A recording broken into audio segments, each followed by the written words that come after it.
मेरे प्यारे दोस्तों, ऐसा कहा जाता है कि दिमाग दुनिया की सबसे ताकतवर चीज है।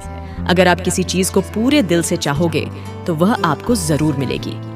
संसार के अधिकांश महापुरुष यही कहते हैं। यदि यह सत्य है तो हम जो दिल से चाहते हैं वह पूरा क्यों नहीं होता? क्योंकि कोई भी अपने लिए दुख नहीं चाहेगा, लेकिन अधिकतर लोग दुखी ही रहते हैं। संसार में ऐसा कौन व्यक्ति है जो दिल से चाहेगा कि वह असफल हो, गरीब हो या दुखी हो? यह सोचने वाली बात है। तो यहाँ दो बातें सामने आती हैं। पहली तो यह कि वह महान व्यक्ति गलत हैं, जिन्होंने कहा था कि सच्चे दिल से जो चाहा जाए वह मिल सकता है। या फिर हम गलत हैं दोस्तों। आज जो कहानी मैं आपको बताने जा रहा हूँ उसे सुनकर आप समझ जाएंगे कि कैसे किसी भी काम को अपने दिमाग से करना चाहिए। मन की शक्ति से कुछ भी कैसे हासिल किया जा सकता है और मन में किसी भी चीज का सही बीज कैसे बोया जाता है। और इसके साथ ही आप यह भी जानेंगे कि आकर्षण का नियम कैसे काम करता है। एक समय की बात है जब एक आदमी के जीवन में सिर्फ दुख ही दुख था। वह जो काम करता उसे असफलता ही मिलती। अगर वह घर पर रहता तो घर में हर समय क्लेश होता रहता। जब वह मदद मांगता है तो कोई भी उसकी मदद करने को तैयार नहीं होता। उसे केवल निराशा और निराशा ही दिखाई दे रही थी। ऐसा लग रहा था जैसे उस पर हर तरफ से दुखों का पहाड़ टूट पड़ा हो। उसे समझ नहीं आ रहा था कि वह अपने दुखों से कैसे छुटकारा पाए। वह दिन रात बस यही सोचता रहता था कि मैं अपने इन दुखों से कैसे छुटकारा पाऊं। इसलिए वह रात को ठीक से सो भी नहीं पाता था और उनकी आंखों के नीचे बड़े बड़े काले घेरे पड़ जाते हैं और हर समय चिंता करने के कारण बाल भी झड़ने लगे थे। उनका स्वभाव बहुत चिड़चिड़ा हो गया था और उनका शरीर बहुत कमजोर हो गया था। कभी कभी उनके मन में आत्महत्या करने के विचार भी आते थे, लेकिन अपने परिवार के बारे में सोचकर वह यह कदम नहीं उठा पाते थे। वह अपनी परेशानियों से इतना परेशान था कि उसने एक दिन फैसला कर लिया कि वह अपने दुखों से छुटकारा पाकर ही रहेगा, चाहे उसे कुछ भी करना पड़े, चाहे इसके लिए उसे कितनी भी मेहनत करनी पड़े, लेकिन उसे अपने दुखों से छुटकारा मिल जाए। यह सोचकर उसने एक दिन अपने दोस्त से पूछा कि मैं अपना जीवन कैसे खुशहाल बना सकता हूँ। उसके दोस्त ने सुझाव दिया कि तुम किसी संत या संतों के पास जाओ, क्योंकि संतों के पास ऐसा मंत्र होता है जिससे सारे दुख दूर हो जाते हैं और जीवन खुशियों से भर जाता है और धन भी प्राप्त हो जाता है। आप बस कोई ऐसा संत ढूंढ लीजिए, आपका काम बन जाएगा। यह बात उस आदमी के मन में बैठ गई कि अब कोई संत ही मेरी समस्या का समाधान कर सकता है। इसीलिए वह एक बाबा के पास पहुंचा और उसे अपनी सारी समस्याएं बताई और उसका समाधान पूछा। और संत से कहता है, मैं कुछ भी करने को तैयार हूँ, आप जो कहेंगे मैं वह करूँगा, बस आप मुझे मेरे दुख से बाहर निकाल दीजिए। संत उसे कुछ उपाय बताएंगे और कहा कि इस उपाय को करने के बाद तुम्हारे घर में सुख शांति आएगी, लेकिन इन उपायों को पूरे विधि विधान से करें। इन उपायों के बदले संत ने उस आदमी से अच्छा खासा दान ले लिया। वह व्यक्ति उन उपायों को पूरे विधि विधान से करता था, लेकिन कई उपाय करने के बाद भी उसके जीवन में कोई बदलाव नहीं आता था। इसके विपरीत कई साधु संतों को दान देते देते उनके पैसे भी खत्म होने लगे थे, जिससे उसकी परेशानी और भी बढ़ गई। उसने सोचा कि इन संतों के पास जाने से मेरी परेशानी और भी बढ़ने लगी है, तो मुझे क्या करना चाहिए? क्या मुझे इन संतों के पास जाना चाहिए या उनके पास जाना ही बंद कर देना चाहिए? एक दिन एक आदमी ने उसे सलाह दी कि अपने घर में किसी अच्छे पुजारी को बुलाओ और उससे हवन करवाओ। घर में विधि विधान से मंत्र का जाप करवाएं। घर में जो भी नकारात्मक ऊर्जा हुई है वह भाग जाएगी और घर में सुख शांति आएगी। यह बात उस आदमी के मन में अच्छी तरह बैठ गई और उसने एक पंडित को बुलाकर अपने घर में हवन करवाया। हवन अच्छे से हुआ और उस व्यक्ति ने खुशी खुशी पुजारी को अच्छा दान देकर घर भेज दिया। हवन करने के कुछ महीनों बाद उसके घर में सब कुछ ठीक हो गया। घर में शांति बनी रही और उसके छोटे मोटे रुके हुए काम भी पूरे होने लगे। लेकिन कुछ महीनों बाद फिर वही स्थिति हो गई। उस व्यक्ति को लगा कि अभी भी उसके जीवन में कुछ खास बदलाव नहीं आया है। अब वह आदमी पूरी तरह से दुखी हो गया। अब वह पहले से भी ज्यादा परेशान रहने लगा। उसे लगने लगा कि अब जीवन में उसके दुखों का कभी अंत नहीं होगा। ये सब सोचकर उसकी हालत खराब हो गई।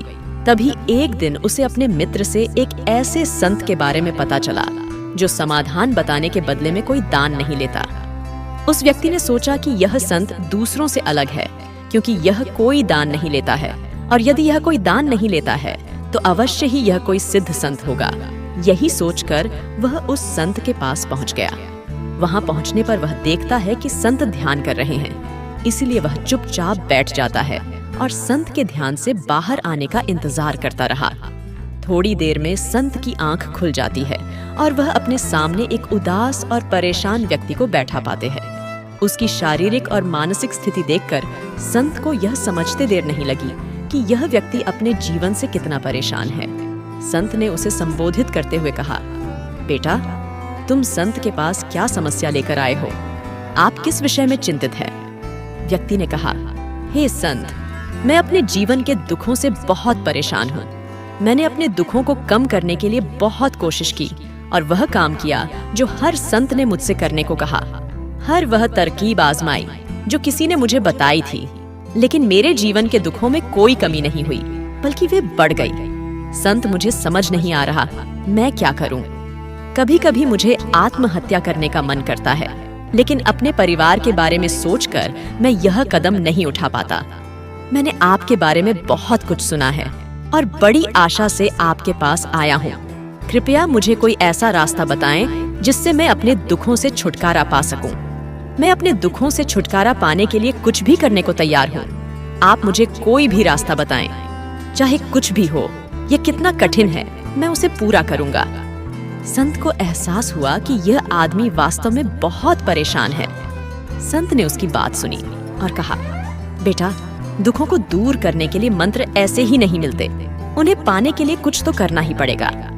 संत के मुख से ऐसी बात सुनकर पहले तो उस व्यक्ति ने सोचा कि यह संत भी अब मुझसे दान दक्षिणा मांगेगा, लेकिन उनके पास कोई और विकल्प नहीं था, इसलिए उन्होंने कहा, साधु, तुम जो भी दान चाहो मैं तुम्हें देने को तैयार हूँ, लेकिन तुम्हारा मंत्र सच्चा सफल होना चाहिए और उसका फल मुझे भी मिलना चाहिए। उसके बाद तुम जो भी दान मांगोगे मैं वह सब दे दूंगा। संत मुस्कुराए और बोले, दान दक्षिणा तो बहुत छोटी चीज है, मैं तुमसे इतनी छोटी चीज नहीं मांगूंगा। इस पर उस व्यक्ति ने थोड़ा सोचा और कहा, संत, मैं अंगारों पर भी चलने को तैयार हूँ, आप बस मुझे आज्ञा दें। संत फिर मुस्कुराए और बोले, मैं तुमसे अंगारों पर चलने जैसी छोटी मोटी चीजें नहीं करवाऊंगा जो मैं तुमसे कराने जा रहा हूँ। वह बहुत कठिन मंत्र है, क्या तुम इसे कर सकते हो? संत, तुम मुझे बताओ कि मुझे क्या करना है, मैं कुछ भी करने को तैयार हूँ। तब बाबा ने कहा, जब आप यहाँ से वापस घर जाए तो मन में यही दोहराते रहे हैं कि मैं खुश हूँ, मैं खुश हूँ, मैं खुश हूँ। इस मंत्र को बार बार अपने मन में दोहराएं, लेकिन याद रखें, यह मंत्र जीभ पर नहीं आना चाहिए, बस इससे अपने मन में दोहराओ। यह सुनकर वह व्यक्ति बोला, संत, बस इतनी ही बात है, मैं यह काम एक चुटकी से कर दूंगा, लेकिन क्या होगा इन शब्दों को दोहराने से? तो संत ने कहा कि आप बस इस मंत्र को पूरा करें। वैसे भी आपने कई संतों के मंत्रों का जाप किया है, इसलिए इस मंत्र को भी आजमाएं। उस व्यक्ति ने सोचा कि संत तो कोई दान नहीं ले रहे हैं, वैसे भी यह मंत्र बहुत आसान है, मैं इसे अभी खत्म कर दूंगा, तो एक बार कहने के बाद इसे करने में क्या हर्ज है? ठीक है संत, मैं इस मंत्र को अवश्य पूरा करूंगा। और इतना कहकर वहां से चलने लगा। लेकिन जैसे ही वह जाने लगा, पीछे से संत की आवाज आई, बेटा, एक बात याद रखना कि जब भी तुम इस मंत्र का जाप मन में करो तो फिर आपके मन में बंदर का ख्याल नहीं आना चाहिए। बंदर का तो ख्याल भी मत करना, तभी यह मंत्र सिद्ध होगा। व्यक्ति बोला, मैंने तो आज तक बंदर के बारे में नहीं सोचा, फिर आज क्यों आएगा? चिंता मत करो संत, मैं मन में सिर्फ यही दोहराऊंगा कि मैं खुश हूँ, मैं खुश हूँ। इसके अलावा मेरे मन में बंदर का कोई ख्याल नहीं आएगा। इतना कहकर वह आदमी वहां से चला जाता है।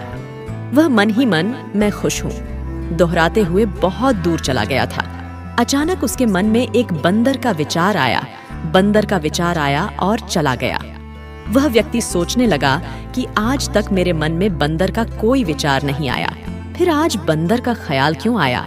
ऐसा सोचते हुए उसने बंदर का विचार अपने मन में पकड़ लिया। वह बंदर के बारे में ही सोचने लगा। वह भूल गया कि वह मंत्र दोहरा रहा था। थोड़ी देर बाद जब उसे याद आया तो वह उस मंत्र को दोहराने लगा जो संत ने उससे कहा था कि मैं खुश हूँ, मैं खुश हूँ। लेकिन कुछ दूर चलने के बाद अचानक उसे रास्ते में एक बंदर दिखाई दिया। उसके मन में फिर से बंदर का ख्याल आया। वह बंदर के इस ख्याल को अपने दिमाग से निकालने की कोशिश करने लगा कि उसके मन में बंदर का कोई ख्याल न आए। वह अपने विचारों से लड़ने लगा और इसी उधेड़-बुन में वह अपने घर पहुंच गया। घर पहुंचकर उसने अपनी पत्नी से कहा, अरे मादा बंदर, मुझे दोपहर के भोजन के लिए एक बंदर परोसो। जब उसे एहसास हुआ कि उसने क्या कहा है तो उसने अपने बाल खींचना शुरू कर दिया। वह अपना सिर दीवार पर पटकने लगा।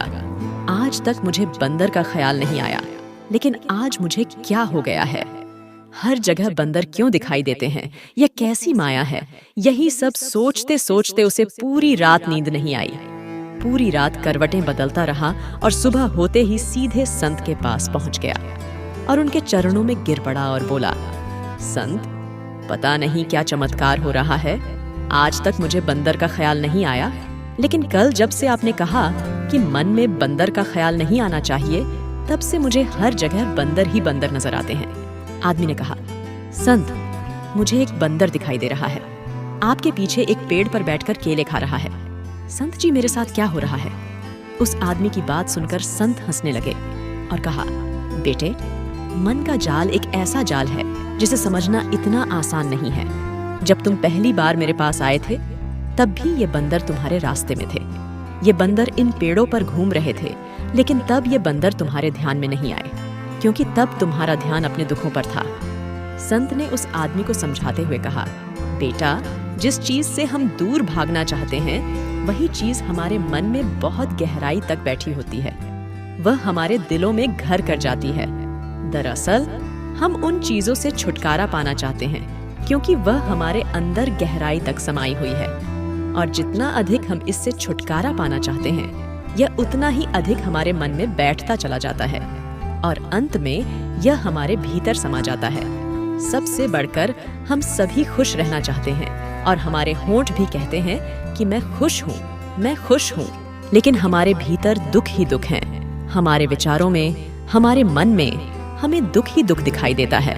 हम भीतर से केवल दुख के विचार ही पैदा कर रहे हैं। इसीलिए सिर्फ यह कह देने से कि मैं खुश हूँ, हम खुश नहीं होते जब तक यह मंत्र हमारे अंदर नहीं आता, हमारा आंतरिक स्वरूप, और हम भीतर से खुशी के विचार उत्पन्न नहीं करते हैं। यह सुनकर उस आदमी ने पूछा, संत, यह मंत्र हमारे मन में कैसे प्रवेश करेगा? यह हमारी अंतरात्मा में कैसे बैठेगा? संत ने कहा, बेटा, अपने दुखों से लड़ना बंद करो। जब तक तुम अपने दुखों को दूर करने के बारे में सोचते रहोगे तब तक वे दुख तुमसे चिपके रहेंगे। तब तक वो दुख आपके दिल में अपना साम्राज्य बनाए रखेंगे, और जिस दिन से आप उन दुखों के बारे में सोचना बंद कर देंगे उस दिन आपके जीवन से दुख गायब हो जाएंगे। क्योंकि किसी चीज से छुटकारा पाने के लिए हमें उस चीज के बारे में सोचना पड़ता है, और जितना अधिक हम उस चीज के बारे में सोचते हैं वह चीज हमारे दिमाग में उतनी ही गहरी होती जाती है। हम ज्यादातर समय अपने दुखों के बारे में ही सोचते रहते हैं। हम मानते हैं कि हमारे जीवन में दुख हैं और हम उनसे छुटकारा पा लेते हैं। इसी तरह बार बार सोचने के कारण वे दुख हमारे दिल में भर जाते हैं और हमें अपने दुखों का पता ही नहीं चलता। इसलिए अगर आप अपने दुखों से छुटकारा पाना चाहते हैं तो अपने दुखों को दूर करने के बारे में सोचना बंद कर दीजिए और आपको अपने दुखों से मुक्ति मिल जाएगी। दोस्तों, आपने देखा होगा कि अक्सर लोग धूम्रपान छोड़ना चाहते हैं या शराब पीना छोड़ना चाहते हैं या कोई बुरी लत छोड़ना चाहते हैं। वे सुबह खुद से वादा करते हैं कि मैं आज कुछ भी गलत नहीं करूंगा। जब वह व्यक्ति शाम को लौटता है तो नशे में धुत होकर लौटता है। ऐसा क्यों है? क्योंकि हम जो सोचते हैं उसे पूरा नहीं कर पाते। दरअसल हम उस समस्या को बहुत ज्यादा महत्व दे रहे होते हैं। जब भी हम उस चीज को छोड़ने के बारे में बहुत ज्यादा सोचते हैं तो आपके विचार उस चीज का महत्व बढ़ा देते हैं, और जितना हम उस चीज के बारे में सोचते हैं उतना ही हमारा मन उस चीज की ओर दौड़ता है। हमें उस चीज से लड़ना नहीं है, बल्कि बिना सोचे समझे उसके पास से गुजर जाना है। और अगर हम इस बात को अच्छे से समझ लें तो हम अपनी जिंदगी में जो भी हासिल करना चाहते हैं उसे अपने दिमाग में बिठा सकते हैं। अगर वह लक्ष्य एक बार हमारे मन में बैठ जाए तो तो हमें सफलता पाने में कोई परेशानी नहीं होगी। दोस्तों, मुझे आशा है कि आपको यह वीडियो पसंद आएगा। मेरे प्यारे दोस्तों, कहानी यहीं पर समाप्त होती है। अगर हमारे चैनल पर आप पहली बार आए हैं तो हमारे चैनल को सब्सक्राइब कर लें, ताकि जब भी हम कोई नया वीडियो अपलोड करें तो आपको नोटिफिकेशन मिल जाए। आपका जीवन हमेशा मंगलमय रहे, ऐसी हम ईश्वर से कामना करते हैं।